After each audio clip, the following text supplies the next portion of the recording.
네, 안녕하십니까. 저는 울산과학기술원에서 박사후 연구원으로 있는 유승창이라고 합니다. 오늘 제가 말씀드릴 내용은 이제 기능성 복합 소재라는 소재가 해체 폐기물의 운송 저장 용기에 적용 가능한지에 대한 연구를 진행한 내용에 대해서 간략히 말씀을 드리도록 하겠습니다. 네, 차례는 일반적인 발표 순서와 같이 개요를 먼저 말씀을 드리고 저희가 수행하고자 하는 목표와 추진 내용 그리고 앞으로의 계획 순으로 말씀드리겠습니다. 이미 다들 알고 계시겠지만, 이제, 저희 우리나라에서 원전이 계속 가동됨에 따라서 아무래도 사용 해결료도 계속 발생을 하고 있고, 그로 인한 어떤 임시 저장 공간인 습식 저장소가 포화되면서, 이제, 추가적인 저장 공간의 확보 문제가 사실 몇 년간 계속 이슈로 대두가 되고 있었습니다. 근데 이제, 2017년에 그 고리 1호기가 퇴역을 하게 되면서, 그 내부에 보관하고 있던 사용 해결료 저장, 사용 해결료 다발이 이제 같이 이전을 해야 된다는 문제가 발생을 하게 되었는데요. 2019년 10월 기준으로 습식 저장소에 약 485다발의 해결료가 저장되어 있는 그 방대한 양을 어, 해체를 진행하기 위해서는 빠른 시일 내에 이전해야 되는 문제가 발생하게 되었습니다. 이제 사용 해결료의 어떤 처리 과정을 보시면 원자력 발전소 내부에서 사용하고 나면 이제 어느 정도 기간 동안은 이 디케이시 나오기 때문에 습식 저장을 진행을 하게 되어 있고요. 그 이후에 충분히 쿨다운이 되면 건식 저장이나 수직 저장을 중간 저장의 형태로서 활용을 하고 그 이후에 이제 재처리나 처분을 하는 방식을 채택을 하고 있습니다. 이제 근데 대부분의 국가에서는 이제 수직 저장보다는 건식 저장이 아무래도 좀 더 다양한 장점이 있기 때문에 선호를 하고 있는 추세이고 이제 뒤에서 각 중간 저장 방법에 대해서 간략히 말씀을 드리면 먼저 수직 저장 방식 같은 경우는 이 사용 해결료를 임시 저장할 때와 마찬가지로 수조에 넣어서 저장하는 방식으로 이 냉각제인 물 안에 들어있게 되기 때문에 상대적으로 어, 원전에서 빼낸 후에 냉각 기간이 짧아도 저장이 가능하다는 장점이 있습니다. 그리고 이제 좀 단점이라면 아무래도 운영하는 중에 이 냉각제로 사용한 물과 같은 어떤 방사성 폐기물이 발생을 한다는 게 좀 단점이라고 볼 수 있겠고요. 또 시설 용량 확장에 있어서도 아무래도 이 수조를 확장해야 되는 형태다 보니까 좀 불리하다고 할 수 있겠습니다. 또 가장 큰 단점으로는 이제 이 후쿠시마 사고에서 볼 수 있었던 이 저장소 내부의 물이 사라질 경우에 이 안전성 유지에 굉장히 큰 문제가 발생한다는 점이 발견됨에 따라서 대부분의 국가에서 이제 건식 저장의 형태로 넘어가고 있는 추세라고 보시면 되겠습니다. 건식 저장 같은 경우는 아무래도 이 수십 저장에 비해서는 운영 비용이 적고 이제 용량 확장이나 장기 관리 측면에서 좀 장점이 있는데 이 아래쪽 그림에 보시는 것과 같이 이 건식 저장 용기가 상당히 크기 때문에 또 이 사용 해결료가 서로 조밀하게 배치가 되면 그 붕괴율을 효과적으로 제거할 수가 없기 때문에 저장 밀도가 굉장히 낮은 편에 속합니다. 이러한 점을 좀 해소하기 위해서 모듈 방식이나 볼트 방식과 같은 좀 여러 가지 음, 다른 조금 변형시킨 방식을 도입해서 이러한 문제를 최대한 해결하고자 노력을 하고 있는데요. 아직까지 대부분은 용기 방식의 이런 아래 그림에 보시는 것 같은 이런 큰 용기에 보관하는 방식이 주를 이루고 있다고 생각하시면 될 것 같습니다. 볼트형이라고 하면 이렇게 콘크리트 구조물이나 혹은 금속 구조물을 미리 만들어 놓고 이렇게 저런 형식의 사용 해결료 보관 용기를 차곡차곡 저장하는 방식이 주로 채택이 되고 있고요. 모듈 저장 방식은 볼트형과 크게 차이는 없는데 이 중간 저장에 가능한 좀 다른 형태의 이송 용기를 사용하는 게 가장 큰 차이점이라고 보시면 될 것 같습니다. 이제 저장하는 방식에 있어서는 수평으로 저장할 수도 있고 수직으로 저장할 수도 있는데 이 두 가지의 차이는 어떤 건설하는 데 있어서 어려움이나 이런 정도의 차이가 있지 뭐 네, 해결료 입장에서는 크게 차이가 없다고 생각하시면 될 것 같습니다. 그래서 말씀드렸던 것처럼 이 건식 저장 용기는 어떤 장기 저장 측면에서나 혹은 경제적인 측면에서는 좀 나은 편이지만 저장 밀도가 너무 낮다는 단점이 있습니다. 이제 그래서 이 저장 밀도를 어떻게 높일 수 있는 방법 중에 하나로 저희가 생각했던 거는 저장하는 용기 자체의 부피를 줄이는 것이 가장 중요하다고 판단을 하였습니다. 이 부피를 줄이기 위해서는 아래 도면에서 보시는 것과 같은 어떤 이 찹해제나 혹은 구조물의 두께를 줄이는 게 가장 이상적이라고 볼 수 있는데요.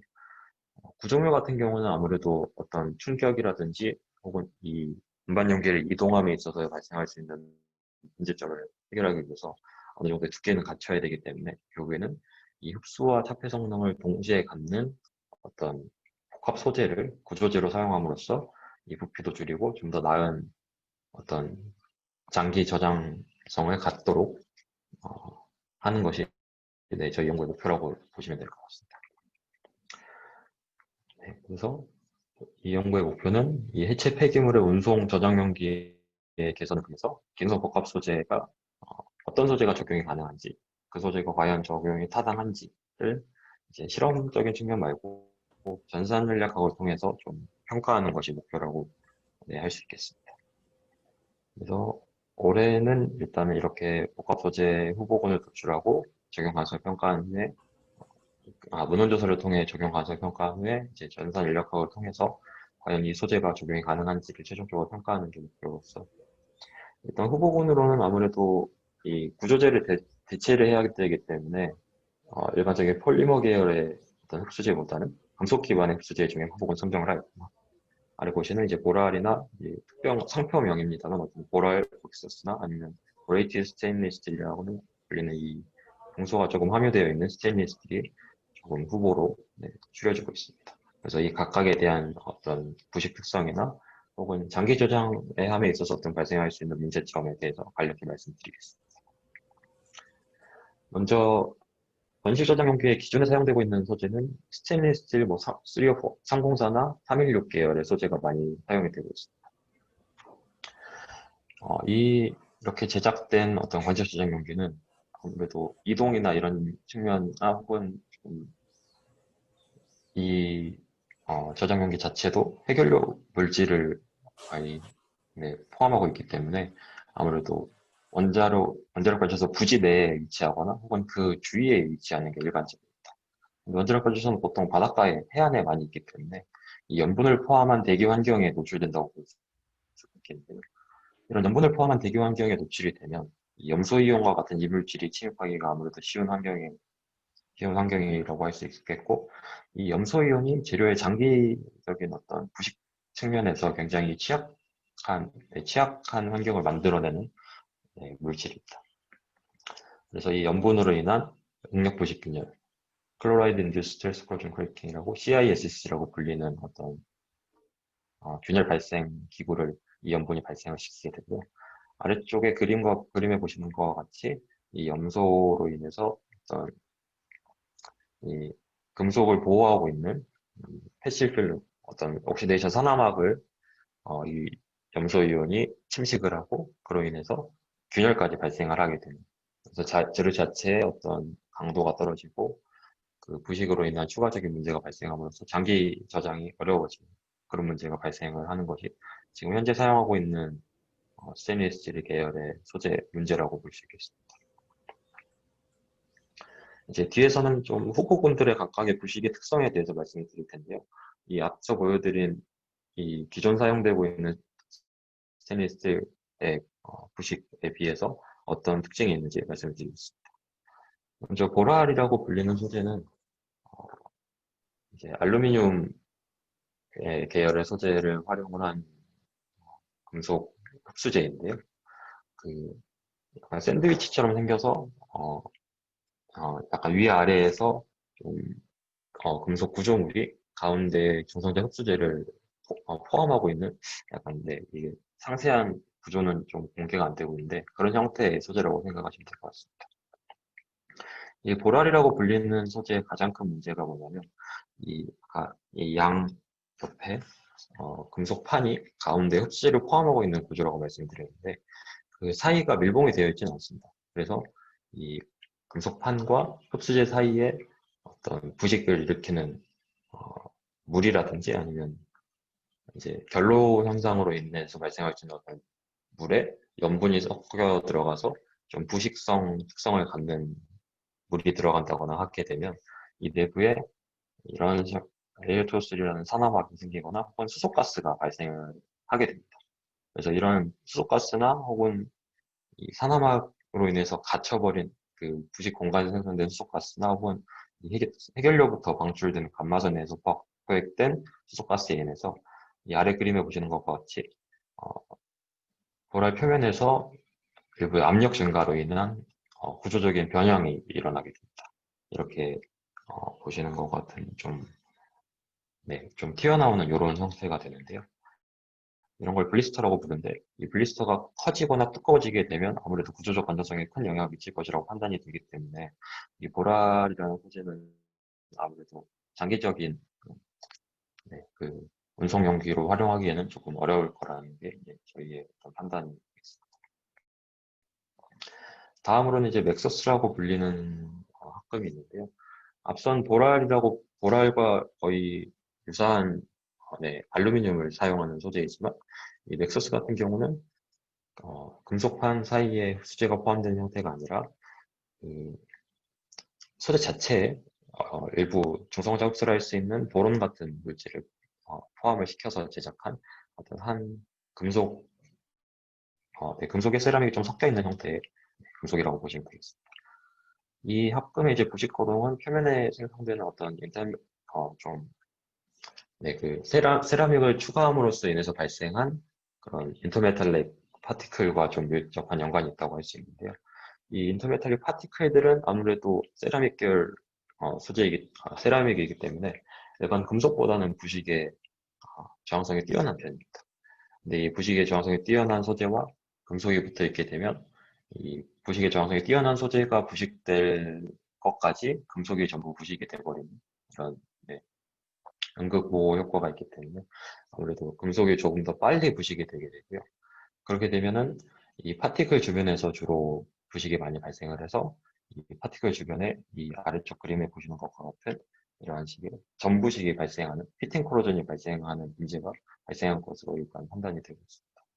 다만 이런 피팅 코로전 같은 경우는 앞서 보여드렸던 이 블리스터나 혹은 지금 구조재에서 발생하는 CISC와 비교했을 때 이 재료의 구조적인 건전성에 큰 영향을 미치지는 이 두 가지 기구에 비해서는 덜 영향을 미칠 것이라고 판단이 되기 때문에 피팅 코로전 정도만 발생을 한다면 이 맥서스라는 소재는 아무래도 이 장기적인 이런 운송 연계에 적용하기에 좀 가능성이 꽤 높은 소재라고 할 수 있을 것 같습니다. 네, 이제 네, 앞서 말씀드렸던 것을 좀 더 상세하게 보여드리려고 했었는데, 네, 이 부분을 좀 간략하게 말씀만 드리면, 네, 이런 주로 이 알루미늄 내부에 들어가게 되는 중성자 흡수 물질이 비포시, 네, 보론텐이 포함된 비포시 카바이드가 되겠습니다. 그래서 이 비포시 카바이드가 조금 더 이 알루미늄 매트릭스의 피팅 코로전을 활발하게 일으키게 하고, 그럼으로 인해서 어떤 비포시 카바이드 자체가 탈락될 수도 있는, 그럼으로 인해서 이 중성자 흡수 능력 자체가 좀 저하될 수 있는 그런 측면에서 피팅 코로전도 그렇게 꼭 뭐 안전하다라고 얘기할 수는 없다는 정도로 받아들이시면 될 것 같고, 이제 마지막으로 후보에 오른 이런 보론이 좀 섞여 있는 보레이티드 스테인리스 스틸 BSS입니다. BSS 같은 경우는 이제 일반적으로 사용되고 있는 304에 보론을 한 1에서 2 웨이퍼센트 정도 추가한 어떤 스테인리스 스틸입니다. 그래서 앞서 보여드렸던 알루미늄 계열 소재에 비해서는 훨씬 월등한 강도와 어떤 부식 저항성을 가지고 있다고 생각할 수 있겠고요. 다만 이제 이 소재 같은 경우는 아직 연구가 많이 진행이 되어 있지는 않습니다. 앞서 보여드렸던 두 소재는 알루미늄 베이스에 어, 비포시 카바이드를 좀 섞었다고 말씀을 드렸는데, 그럴 경우에는 사실은 이 알루미늄 소재 자체의 어떤 부식 특성과 크게 차이가 없는 모습을 보이고 있는데, 이 BSS 같은 경우는 시리오4의 보론을 1, 2% 정도밖에 추가를 하지 않았는데도 어떤 기존 스테인리스와는 굉장히 다른 거동을 보이는 문제가 있어서 아무래도 좀 더 연구가 필요한 소재라고 할 수 있겠습니다. 지금까지 밝혀진 주로 부식 원인은 앞서 보여드렸던 넥서스와 같이 피팅 코로전이 주로 발생을 하게 되고, 그 기구 자체도 이 공소의 첨가로 인한 크롬이나 철 보라이드 물질이 형성이 되고 이게 아무래도 이것도 좀 금속이라기보단 세라믹에 가까운 형태이기 때문에 그 주변에서 또 피팅 코로전이 발생하고 뭐 그로 인해서 이 스테인리스 자체가 가지고 있던 어떤 취약성, 앞서 보여드린 CISC와 유사한 식의 크래킹이 발생한다든지 하는 조금 문제가 발생되는 것으로 보고가 되고 있는데 이러한 연구는 주로 해수에 담궈서 실험하는 경우가 많았기 때문에 아무래도 저희가 생각하는 이 장기 저장 환경과는 좀 차이가 있어서 이 부분에 대해서는 조금 더 연구가 필요하다고 할 수 있겠습니다. 네, 그래서 앞서 보여드렸던 소재들에 대한 간략한 내용을 말씀을 드리자면 보랄이나 맥서스 같은 경우는 이제 보라 같은 경우는 이제 클레딩으로 양옆에 금속판이 덮고 있는 형태이고 BSS 같은 경우는 그런 게 없는 형태고 보론의 함유량 같은 경우는 지금 보시면 보랄이나 맥서스가 훨씬 높다라고 표시가 되어 있다고 생각하실 수도 있겠지만 이게 웨이트 퍼센트이기 때문에 알루미늄 계열 소재는 상대적으로 좀 가볍고 스테인리스 스틸은 좀 무겁기 때문에 이 보론의 함유량 자체는 어, 어, 네, 이렇게 차이가 난다고 보일 수도 있겠지만 그 차폐 성능에 있어서는 크게 차이가 없다고 생각하시면 될 것 같습니다.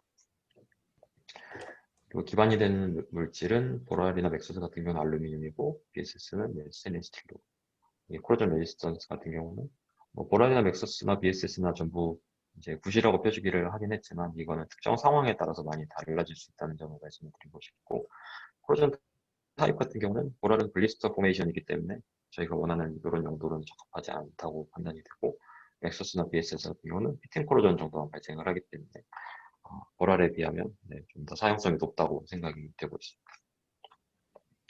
다만 이제 보랄이나 넥서스 같은 경우는 알루미늄 계열 베이스이기 때문에 BSS에 비해서 좀 기계적 강도가 떨어지고 알루미늄 같은 경우는 표면에 알루미늄 옥사이드가 형성되면 그게 전기 전도가 안 되기 때문에 가공성에 있어서 굉장히 불리할 것으로 예상이 되고 있습니다.